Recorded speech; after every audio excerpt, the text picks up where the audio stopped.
Hello guys, I'm back.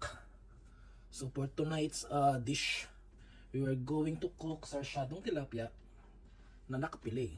Oh, di ba? San ka pa?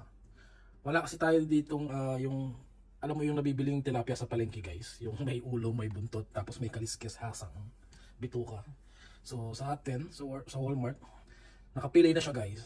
So I will try to cook this fillet style sarsyadong tilapia. So let's see if it's going to work. Alright, so let's start guys. Sana hindi magtalsikan tong ating mantika.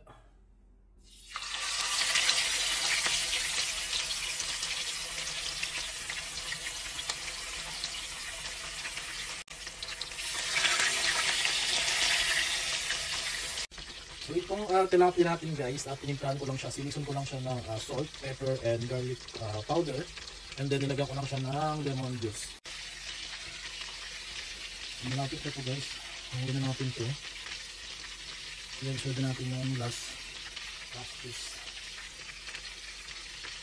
So okay na siya guys, nahango na natin siya.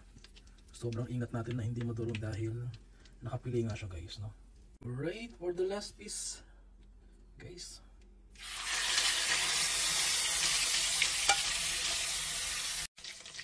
So ito na yung last piece natin guys. So malapit na siyang maluto. And then maggigisa na tayo ng bawang sibuyas at mga kamatis para sa ating sarsyado. So yan na guys, napinito na natin yung ating tilapia fillet. So magigisa na tayo ng bawang sibuyas at ng kamatis. Okay, let's go. Guys, magluto na tayo ng kamatis, ginisa. So first maglagay na tayo. Di ko na pala hinugasan yung pan, binawasan ko lang yung mantika. Then maglalagay tayo ng bawang, syempre.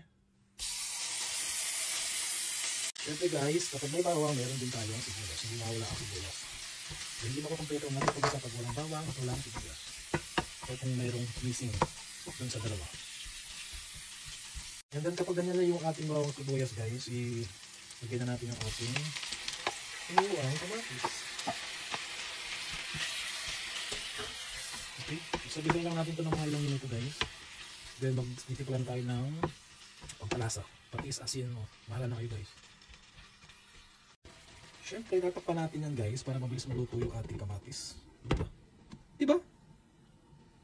After 2 minutes guys, check natin yung ating kamatis. Yan. So, pika-pikain lang natin para mas lalong malusak yung ating kamatis. Kapag ganito na itsura ng ating kamatis guys, maglagay na tayo ng asin. So, iodized salt yan guys. Then syempre, pag may asin, meron din black pepper pa. Then halu-haluin. Halu-haluin lang natin siya guys. Then tikman nyo siya guys ha. So kung matabang, dagdagan nyo na lang. So gaya nyan guys, medyo matabang ng konti.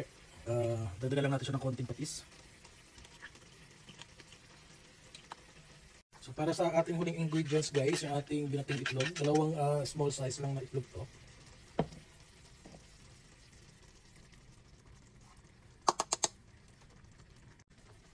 Then halu-haluin nyo lang siya guys. Siguro mga 2 minuto na lang to. We're finally done na sa ating kamatis. So para sa ating pinalay, lalagay lang natin siya dyan. Hindi ko na siya haluin guys kasi dahil nga pili ito, madudurog. Right? So ganyan-ganyan lang natin siya. And then of course malinis yung kamay ko guys ha. Huwag kayong mag-alala. Naghugas ako. Ayan, ang sinasabi ko, di ba na? Matutulog siya. Okay.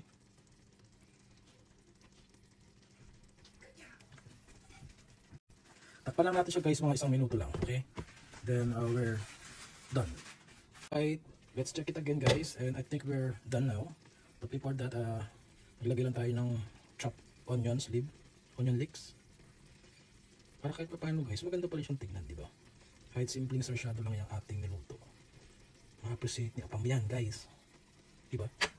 Okay, so I think we're ready guys. Okay na tong ating sarsyadong tilapia fillet. So magpipirito lang ako ng mabilisang talong. And then we're going to eat dinner because Michael, naghintay na si Michael at gutom na daw siya. Okay, finish it. Tapusin mo lang yung ating talong and then we're going to eat na guys.